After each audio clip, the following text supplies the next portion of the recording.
Hi எல்லாரும் எப்படி இருக்கீங்க? Increase your volume or wear headphones. Welcome to Mystery Magnet channel. Don't forget to subscribe, like, share and push on notification button for more such amazing videos. I hope you can hear me. இது வந்து general reading, take whatever resonates and leave the rest. இன்னும் நிறைய hard working பண்ணிகிட்ருக்காங்க இந்த collective. ஆனாலும் இமோஷன்ஸை வந்து டிஸ்டண்ட்டாக இருந்தால் தான், சப்ரெஸ் பண்ணால் தான் நம்மளுக்கு ஏதாவது காசு நிற்கும். அப்புறம் வந்து இல்லாட்டி ப்ராப்ளமேட்டிக்காக இருக்கும், ஃப்யூச்சர் வந்து ப்ராப்ளமேட்டிக் ஆகிடும் அப்படின்ற மாதிரி பயப்படுறாங்க. அதே சமயம் அவங்க வந்து கொஞ்சம் ஸ்ட்ராங்காகவும் நிற்கிறாங்க. அடிஷ்னல் ஸ்கில்ஸ், டிப்ளமா ஸ்கில்ஸ் அந்த மாதிரி ஏதாவது ஆட் பண்ணிவிட்டு அப்கிரேடேஷன் அந்த இதுக்கும் வந்து அவங்க போயிட்டு தான் இருக்காங்க. நிறைய எஃபர்ட்டும் போட்டுட்டு தான் இருக்காங்க. ஆனால் இமோஷன்ஸ் அளவில் வந்து நான் இமோஷன்ஸ் காட்டக்கூடாது, இமோஷன்ஸ் காட்டினேன்னா எனக்கு அது பிரச்சனை ஆகிடும் அப்படின்ற மாதிரி இருக்காங்க. அப்புறம் அவங்களுக்கு நிறைய ஆப்ஷன்ஸ் இருக்குது அப்படின்ற மாதிரி இருக்குது. அண்ட் அதுலேயும் வந்து எல்லாமே கரியர் பேஸ்டாக தான் இருக்குது இந்த எனர்ஜி. இங்கே வந்து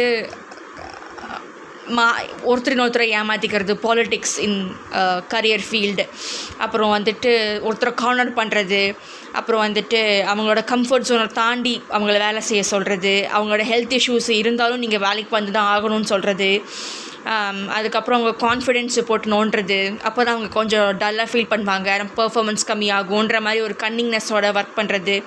இந்த மாதிரி எனர்ஜிஸ் தான் இப்போ எனக்கு தெரியுதுங்க. பட் இருந்தாலுமே வந்து இவங்க தேர் ட்ரைங் டு மூவ் ஃபார்வர்ட். இப்படியெல்லாம் இருந்தாலுமே நான் சக்சீட் ஆகணும் அப்படின்ற மாதிரி.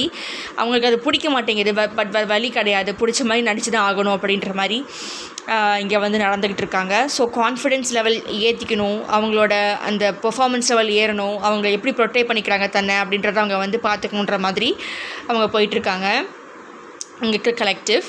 ஸோ அபண்டண்ட்டாக தான் ஃபீல் பண்ணுறாங்க, காசும் கையில் நிற்கிது. ஸோ ஒரு தனியாக ஒரு வேலையை எடுத்துகிட்டு போகலாம், ஒரு பிஸ்னஸ் பண்ணிக்கலாம் அப்படின்ற மாதிரிலாம் அவங்க யோசிச்சுட்டு இருக்காங்க. அண்ட் ஃப்யூச்சரும் அவங்களுக்கு பொறுத்த வரைக்கும் ப்ரைட்டாக தான் இருக்குது. பட் இருந்தாலும் ஏதோ ஒரு ஆன்சைட்டி, பேனிக் அட்டாக்ஸ் அண்ட் அந்த after effects of work load அது இன்னும் போயிட்டு தான் இருக்குது. அவங்களுக்கு இதிலேருந்து எப்படி தப்பிக்கிறதுன்னு தெரியலன்ற மாதிரி இருக்குது இப்போதைக்கு சுச்சுவேஷன்.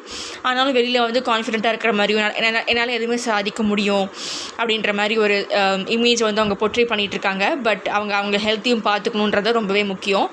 அப்புறம் அவங்களோட அந்த பேட் கேரக்டரிஸ்டிக்ஸ், அவங்களுக்குள்ள நிறைய விஷயங்கள் இருக்கும், நிறைய ஹேபிட்ஸ் இருக்கும்ல.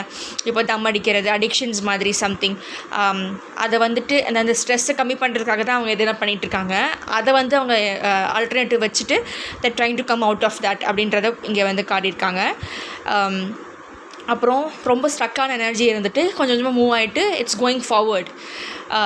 இருந்தாலும் இன்னும் கொஞ்சம் க்ரியேட்டிவாக இருந்துட்டு just love the job that you do. பிடிச்ச ஜாபில் போய் சேர்ந்தால் தான் நம்மளுக்கு வந்து எல்லாமே ஒர்க் அவுட் ஆகும். எவ்வளோ ஒர்க்காக இருந்தாலும் அது நம்மளுக்கு பெருசாக தெரியாது அப்படின்ற மாதிரி ஒரு விஷயத்தை இங்கே சொல்ல வராங்க. அதுக்கப்புறம் நிறைய விஷயங்கள் வந்து எண்ட் ஆகிட்டே இருக்குது அப்படின்ற மாதிரி சொல்லிகிட்ருக்காங்க. அண்ட் இந்த எண்டை தாண்டி தான் அவங்க வந்துட்டு மூவ் பண்ணணும். பழைய விஷயத்த வந்து கேரி ஆன் பண்ணிட்டு சுற்றிட்டு இருக்க முடியாது. அண்ட் அவங்களோட பழைய வாழ்க்கையெல்லாம் வந்து ஷெட்டிங் ஆகுது ஃபார் திஸ் கலெக்டிவ். நிறைய விஷயங்கள் புதுசாக கற்றுக்கிட்டு அதில் ஸ்ட்ராங்காகவும் இருக்காங்க, கான்ஃபிடென்ட்டாகவும் இருக்காங்க, என்னால் பண்ண முடியும் அப்படின்ற மாதிரி இருக்காங்க. அவங்களோட அந்த ஃபெமினின் சைட் வந்து பிளாக்டாக இருக்குது. ஆனால் ஏன்னா அவங்களால க்ரியேட்டிவ் எக்ஸ்ப்ரெஸ் பண்ண முடியல. Freedom for creative expression is blocked and allowing things to happen அதுவுமே பிளாக்டாக இருக்குது. அவங்க வந்து நான் தான் எல்லாமே பண்ணுவேன்,